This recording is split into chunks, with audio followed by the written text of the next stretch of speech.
Yun. Bruh.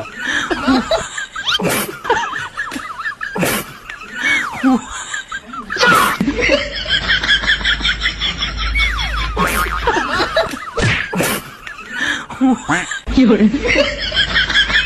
Kaya please lang, huwag kang masyado magdidikit sa babae at baka mapikot ka. Dahil sa totoo lang, ikaw ang pinakamagandang lalaki sa balat ng lupa. Hayop ka talaga! Ang ganda mong lalaki!